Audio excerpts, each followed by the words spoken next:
The Cincinnati Bengals got introduced to Caleb Williams yesterday, and they came away impressed, but also they got in his head a little bit towards the end of it, right? And that's the thing that's going to happen. Dexter Lawrence, though, called him a special quarterback. Caleb Williams had touchdowns to Rome, Kaden Davis, Colston Loveland, and that throw to Colston Loveland, many people call it the play of the day. But the other side of that, the Chicago Bears also did not finish the strongest, so we're going to talk a little bit about that. And Jalen Johnson finally got his chance to line up against Jamar Chase. So we're going to talk about the players that stood out in yesterday's joint practice with the Cincinnati Bengals. And, of course, we're going to dive into the mailbag. All that and more right after this.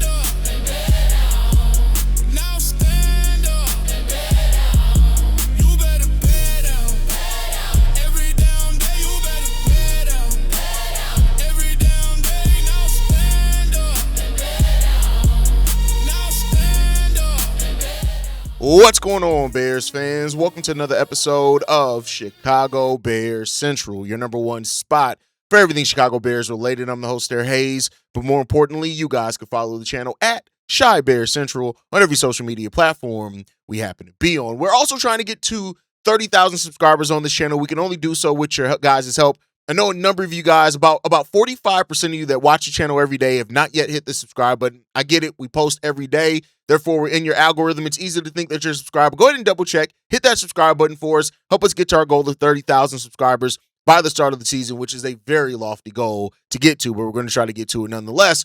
With that said, we already had our kind of episode right after the joint practice on kind of our thoughts and takeaways from the practice. But I want to talk about the specific players that stood out in yesterday's practice. Number one, Caleb Williams. I mean, Caleb Williams is always going to be a standout in regard to things like this one. According to people that were there, especially Fox 19, Caleb Williams absolutely cooked during the 7-on-7 drills. He delivered touchdowns to everybody that you could think of: Rome Odunze, Kaden Davis, Colston Loveland. In the 11-on-11s as well. And the score to Rome Odunze came while he was on his left, and he had some pressure on his left and broke free. So that's really good to see. Right now, it was not a perfect practice for Caleb Williams. As many people know, they came through it. He threw a pair of picks and got sacked near the end of practice. That's what it is. And Dexter Lawrence was disturbing the Chicago Bears offensive rhythm all. He went 16 of 26, right, including 10 straight in the 11-on-11 drills, which is really good. And Dexter Lawrence, like I said, who did intercept Caleb Williams, did say that he's a special quarterback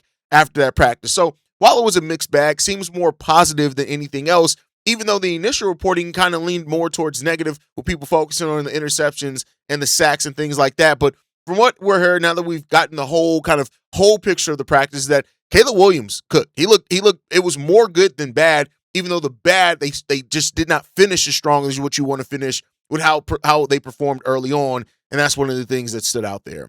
Colston Loveland also was a standout in regards to that one. And of course, for Bengals fans that saw him make big plays against them last year, it is what it is. But reportedly, Colston Loveland had one of the better catches on the day. He secured a play-action pass from Caleb Williams on his right shoulder on Bengals safety Jordan Battle as well. He was draped all over him for a touchdown, and that's really good. Like, I think when you look at it, Colston Loveland's real big, kind of like if you're going to name it a coming out party, took place against the Cincinnati Bengals, where he caught 6 passes for 118 yards and 2 touchdowns against Cincinnati. So Colston Loveland continues to stand out as well, which you always love to hear. And then, of course, Kalif Raymond and Kaden Davis both reportedly had big days as well. Kalif Raymond specifically, it's just becoming a really reliable receiver for Caleb Williams, which is exactly what Ben Johnson wanted. And Ben Johnson talked about when the Bears acquired the veteran in Kalif Raymond, is that what he was going to bring. The Bears are trying to look for somebody to bring the stability that DJ Moore brought. You don't have to be as good as DJ Moore either to bring that stability.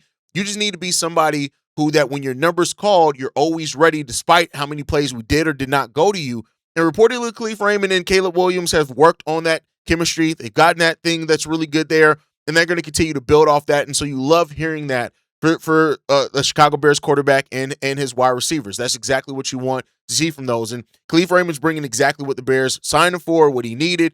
And then you look at how players like Jade Walker and Xavier Thomas can even add further depth to that. And Kaden Davis, a player that we've talked about as well. Like, as long as the Bears wide receiver room is going to be deep. And I didn't even mention, like I said, Colston Loveland's going to be used as part of that receiving room too. Like, there's a lot of depth when you look at it. And then as far as Caden Davis as well, with like Caden Davis has continued to shine. He's made the most of the injuries that are ahead of him, the opportunity that's there for him. He scored a red zone touchdown in the joint practice as well. And every reporter that was there highlighted that catch and that pass. And so Caden Davis continues, like more and more. Like we talked about Caden Davis and how much it was an uphill battle for him to make the final 53, even with how good he's been performing. And Caden Davis, to his credit, has basically made this like, if the Bears don't have him on the final 53, I don't know how long they're going to be able to keep him off the 53, because another team's probably going to try to poach him from the practice squad. Like, I don't know how that's going to go. Caden Davis having a very strong training camp, and you love to see that because we need those weapons. We need that, and that's going to be a big thing. Another player that really kind of had a big night or big day as well in the joint practice was Jalen Johnson. And this is important for a lot of reasons. We've heard a lot of different things about Jalen Johnson since the start of training camp, that he looks back like his Pro Bowl self, all those type of things. And it looks like that, he missed out on a chance to go up against Jamar Chase and T. Higgins last year in November, but now he made up for it reportedly as well. He was able to lock down Jamar Chase on a couple of possessions in regards to that one, which, again, this is why Jalen Johnson is so important. Like, his ability to lock down the side of the field makes everything easier on that defense as a whole, right? And that's good. Reportedly, Jamar Chase did not come down with a catch during the team drills when Jalen Johnson was on Jamar Chase. So that's good. Chase also called him a really good corner. To Patrick Finney of the Chicago Sun-Times, we know that Jalen Johnson, when he's on and healthy, is more than just a really good corner. He's one of the best corners in football when he does that. And another guy that we got to talk about is Dylan Thieneman, man. A lot of eyes are going to be on Dylan Thieneman. With him being a rookie, he's going to get picked on, things like that. And now that Kobe Bryant is going to miss the entirety of this year as well, Thieneman making the step and being ahead of the curve is going to be really important there. Reportedly, he intercepted Joe Burrow on a nice interception play as well. And that's going to do nothing but boost Thieneman's confidence in what he's going to do. Like, as Thieneman gains more familiarity in the system, as he gains more comfortability just as an NFL player and goes through his trials and tribulations, these are the type of things that you want to see. And that is what you're getting out of him. Thieneman, is using this training camp in exactly the way that you want him to, as a way to kind of jumpstart a really good rookie year. He's not going to have the benefit of like what Luther Burden and Kyle Monangai and guys had last year, where, they weren't thrown out there to the fire right away. Now, I think all of us wanted to see those guys utilize, in a more heavyweight early, but Thieneman's going to be thrust right out there as a starter day one and in year one. And now, that comes with the curve, and it comes with a certain amount of pressure. And we'll see what he's going to be able to do there. He's going to have to be very consistent. Of course, you're going to have veteran Xavier Woods out there. You're going to have Cam Lewis out there with you as well, two veterans that can fluctuate in and out. So there's going to be some veteran depth to help that.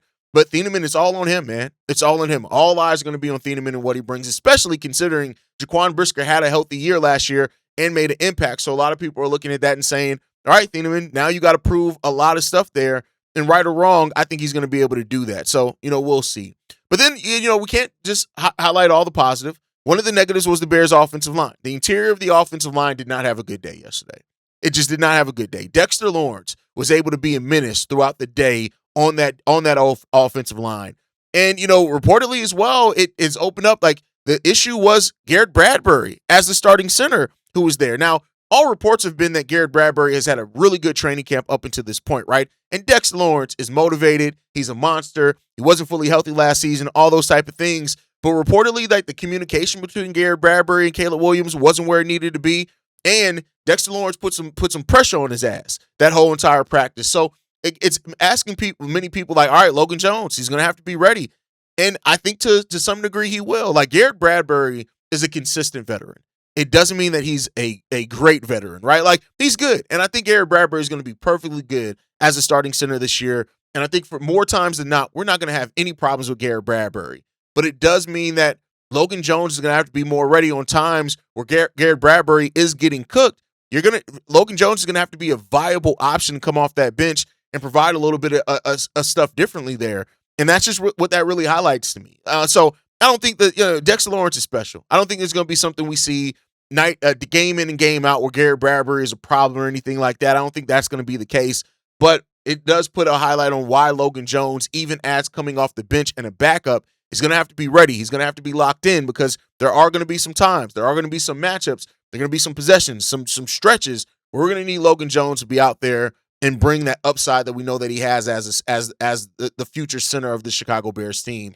So that's going to be really good to see as well. So overall, it was some good things, some bad things to take away from the practice, and the Bears are going to use this as another data point, and we'll see what they do on Saturday in the game against the Bengals. But before we get into mailbag, we got one more thing.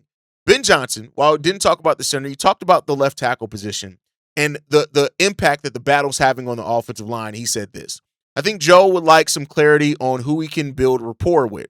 It's been a little bit of a revolving door. He's a pro's pro, and he's been willing to do everything, but you want 5 guys playing as one. So we'll go as long as we need to figure out who those 5 are, but at the same time, the sooner we can make the decision, the sooner they can gel as well.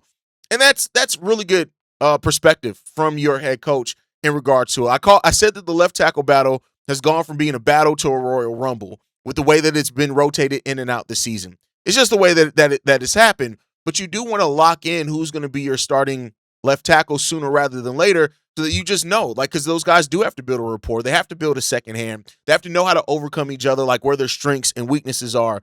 And Ben Johnson and Dan Rouchard and Press Taylor are going to make those decisions. And, at the same time, you don't want to rush it because you want to make sure that you get it right. But even in getting it right, you want to have an opportunity. So, we'll see. We still got another few weeks until the season starts, but we're getting closer and closer. And that start of the season is going to be here looking at us in the face before we know it. And so we're going to have to see what the Chicago Bears do with that one. But let me know down below how you guys feel. What were your takeaways from the joint practice? What do you feel about what Ben Johnson said here about the left tackle battle and what it means for Joe Thuney to kind of build that rapport with somebody that he wants to? And how confident are you in that offensive line as a whole as well? Because this offensive line is going to be the backbone. Like, we can't be the running team we were last year without a great offensive line. If we can't protect Caleb Williams, we're not going to see the leap that we need to see from Caleb Williams this season either. So it's important to get that offensive line decision right because it trickles down to almost every other impact on what you're trying to do offensively. So let's see. You need those trenches to be locked in. That's that, and we need it on the defensive side too, but that's a story for another day. But you need those trenches. And if this Bears offense is going to be as explosive as what a lot of us think it is, and one of the best offenses in the game of football, that offensive line has to be the backbone of that. So let's see if we can get it done. But with that said, we got 5 voicemails we're going to get into today. This one's from Fred. Yo, what up, Haize? This be your boy Fred, man. And shout out to the whole CBC gang, man. Hey, I like what I was seeing, from this preseason game and everything. And I like that cornerback we signed, Bishop, even though he's going to be gone for 3 games. But if he keeps it up in these next 2 preseason games, I think he's going to earn, a roster spot on the team. And not only that, I like that edge rusher, I think his name Cromer or something, where C-Dub call him Crowbar. So I'm going to call him Crowbar. He had 2 sacks and a forced fumble and a fumble recovery. And I think he might earn a roster spot as well, too, though. And, a lot of people complain about Jordan Vandenberg not getting up. And I'm explaining to people, I said, well, he got double teamed most of the time. So it's part of the game. You know what I'm saying? He's only going to get better and better. You know what I'm saying? So it's a difference between college and the pros. So he's only going to get better and better as time come along, though. And I like the receiver, Kaden Davis. He did his thing. I think he might earn a roster spot as well, too. And also the Vanilla Gorilla, Barnett. He was out there doing his thing as well, holding it down.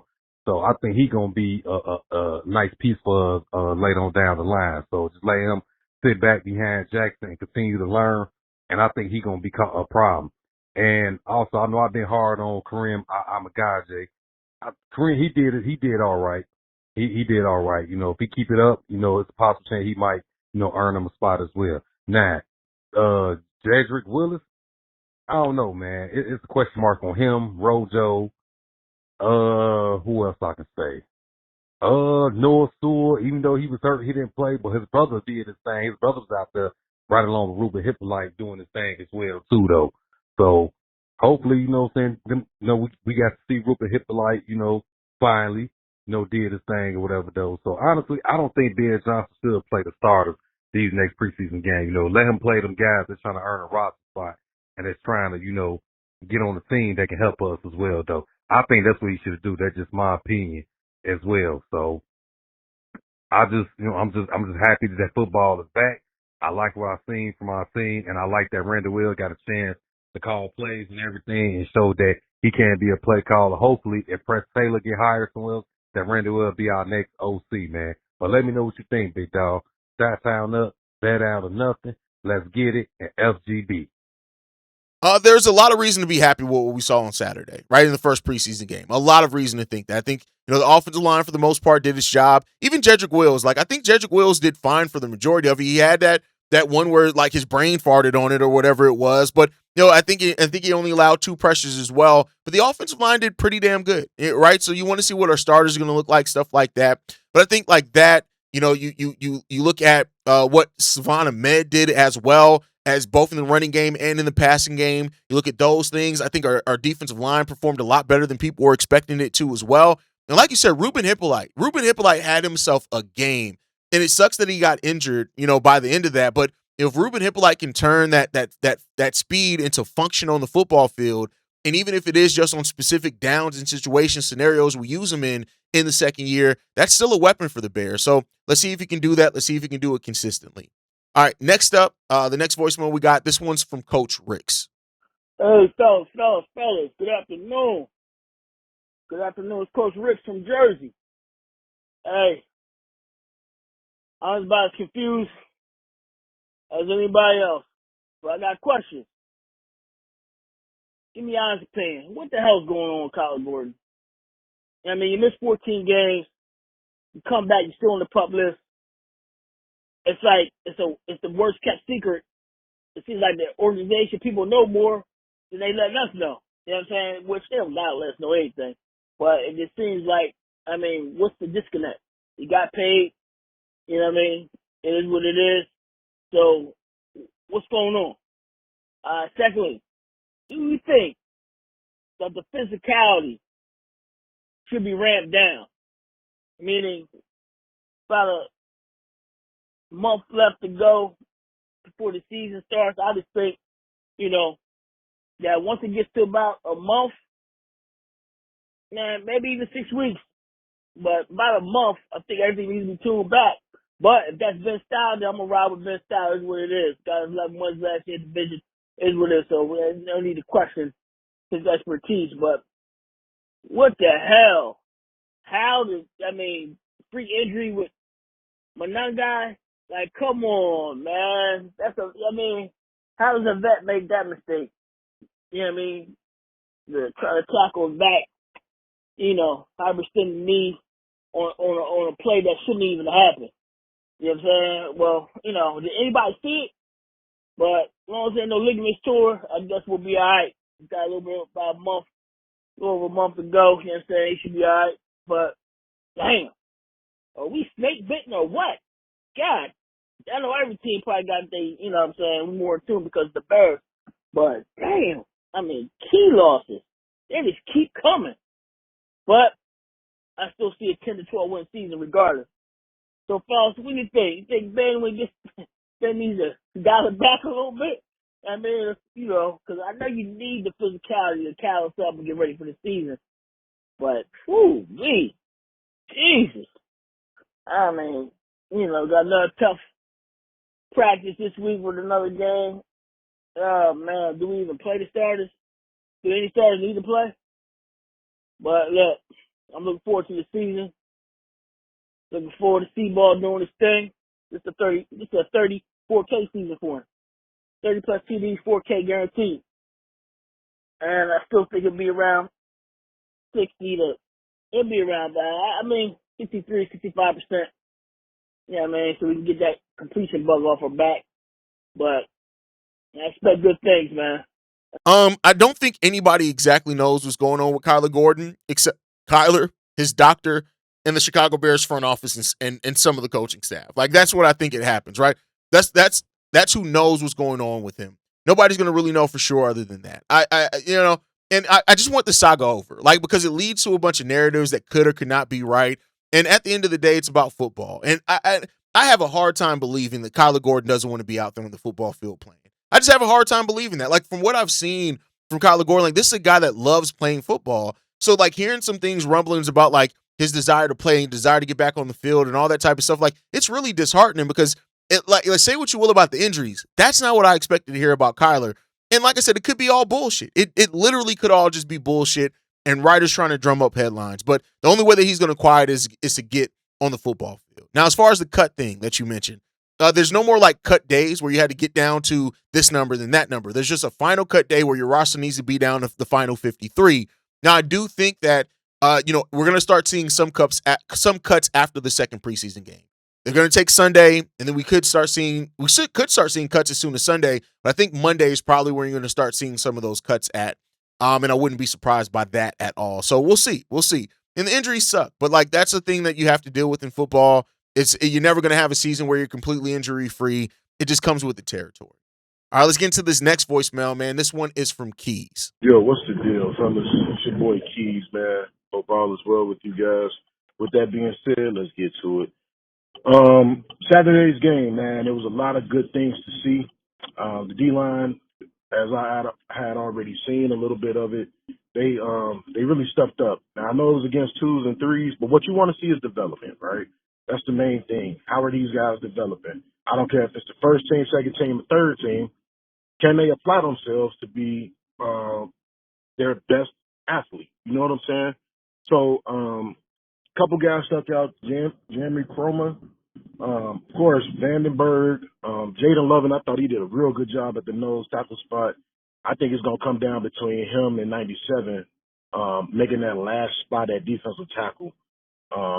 Now we've seen Haize come back. That's a real important. I've never seen nobody come back that fast for probably AP with his ACL when he tore all of his knee up. So it could be a thing, but I just want them to take their time and let him get in game shape. And the only way you can get in game shape is by reps and practice. And you have to actually play a game. So, most people probably expecting him to be back by week 1. I'm more so like, hey, let's get him back when we play the Jets. And then going into that Packers game, let's see how it flows. Let's see how Braxton coming back. Also, Karan really impressed me with a lot of things he did. I don't know if it was because he was going up against 2s and 3s, but the whole O-line did an exceptional job, So, and it's always like you say, Haize, one person come back is always like something. Hopefully we just do camp with no more injuries that's going to keep guys out until the first game like Kyle Manunga. And, let's just keep improving. And hopefully when they go up there to Cincinnati, they can go up there and beat their ass because I don't see nothing improved with that O-line. So now I'm just excited. I'm really ready for the season. And I wonder if they're going to let Caleb get a couple reps on Saturday. So let me know what you guys think. As always, man, shots on up, bear down. Keep doing y'all thing, fellas. Haize could still be a month away. He could be a month or more away from really being able to get on the football field. So it's going to take time. They're not going to rush him back. They're going to, but I'll say this too. Don't count him out because many people didn't think he'd even be back on the practice field at this point in the season yet. So, maybe he's Wolverine and he just is going to heal at an exorbitant rate, but I don't think they're going to rush him back. They're going to want to get him reps. They're going to want to get there's rhythm back and all those type of things. And then even like I said before, even when he is cleared for football games, he may come off the bench for a few of those games or whatever as he gets his rhythm back. But to your point, like Karan Amagaje's looked really good, as well. And I think that we got some depth on this offensive line. Theo Benedict, Luke Newman, all these guys. We got a lot of depth. I talked about Logan Jones earlier. So the depth is going to be really important. And I've named out the reasons why you want to have depth. You want to keep your offensive line fresh. Depth is important for the playoffs, all that type of stuff. And so the Bears are sitting in a position where they're going to be really good with that, at least projectedly, and we'll see what happens.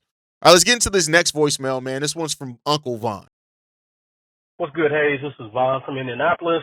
Vaughn, okay, I guess that's on Bull Central. But anyway, I got a question for you, and it's a little technical, maybe. And I think I've called about this before, but I don't know if I've ever gotten an answer. So what I'm trying to figure out, just kind of from a schematic standpoint, what is the Chicago Bears' objective in their front four? Because typically, historically, we've seen teams try to be stout in the middle and have speed on the edge. The Bears and Dennis Allen's philosophy seems to want to be bigger on the edge and not as strong up the middle.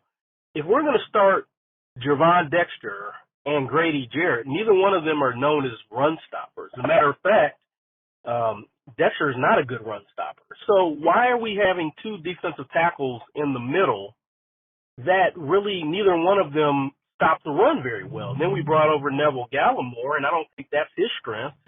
Conversely, we add Davenport. We already have Sweat. I'm not understanding this.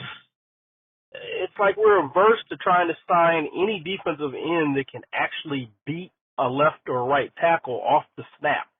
And I'm just kind of getting tired of it. I guess it's worked for Dennis Allen in the past. You know what I'm saying? But I'm just trying to really understand what the plan is up front.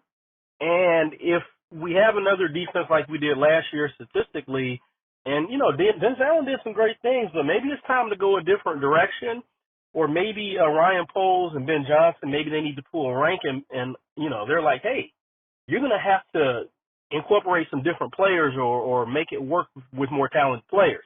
I'm going to give you some more examples. So when the Bears won it all, or excuse me, went to the Super Bowl in 2006, we had Tommy Harris and Ian Scott. Ian Scott was kind of the nose type guy, and Tommy was the penetrator. The Colts had Booger McFarland, and then I think more of a penetrating defensive tackle. I can't even remember who that was at the time when they beat us in the Super Bowl. The Tampa Bay Buccaneers had Booger McFarland and Warren Sapp, kind of your run stuffer and your penetrator. I don't understand what we're doing on the defensive line, and maybe somebody can explain it to me, because I'm just kind of tired of the personnel grouping. So anyway, bear down. Dennis Allen wants speed all over the field. That's what he wants. That's what they try to get to. I think they got that with Dylan Thieneman. They're going to hope that Jordan Vanderberg is going to bring that as well. And as far as, like you said, with like Javon Dexter and stuff like Javon Dexter's a vet. He's going to start. You know, he may be cut by the end of the year just because of the contract, regardless of how he plays. Gallimore is solid in the run game too, with his size and stuff like that. Jordan Vanderberg is projected to be really good in there. Don't forget Montez is good in the run game, and Dio, for what it's worth too. He's better as a pass rusher on the interior. He's better in the run game on the outside. And so, like, we'll see what happens there. He's going to be able, and for what it's worth, first game, motivated Dio looked like a real thing. But I gotta call you out on this, Vaughn. You never have anything, like you call them Bull Central, you call them Bear. You never have anything. Do you like the teams at all? And like you never, like it's always, I should start calling you the Quizler. You never actually have a thought on something where it's like, yeah, you know, I think this is really good. It's always questions about stuff. And then on top of that, it's never anything positive. It's never anything positive. I get it. Like you want to be able to be constructive. And that's what we do here too. But you got to feel something good about this team sometimes and not just have questions, right? All right, let's get to the last voicemail. I got to mess with Vaughn. Especially with no voicemail from Darius, I got to mess with Vaughn. With the last voicemail we got, this one's from Tori. Hello, this is Tori from Inglewood. Long-time listener, first-time caller. Just to say that I was looking at updates on Chicago Bears Wire, I believe, and both offenses are humming in the joint practice, which is good and bad. There's not really anything to say about what the defense is doing. I know Jalen Johnson had a PBU 7-on-7 drill with Chase. But other than that, I'm just wanting to express that this offense will be one of the best offenses, and this defense will be a top 10 defense just because Dennis Allen needs his reputation and his job.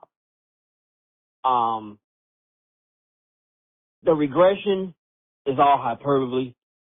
I believe this team can win 13 or more games just because of the distractors and them saying that this defense is subpar. And I honestly believe if we do blow out Carolina, we're going to win the Super Bowl because this will be an onset of what's to come. And I'm not just talking about one championship with a reunion. The Bears' offense is going to be good. Barring injuries or offensive line shambles or anything like that, this Bears' offense is going to be really, really good. But saying that the defense is going to be top 10, you can't will a defense to be top 10 just because, you're worried about your job. And here's the same thing. Dennis Allen's job is not going to be in jeopardy anytime soon.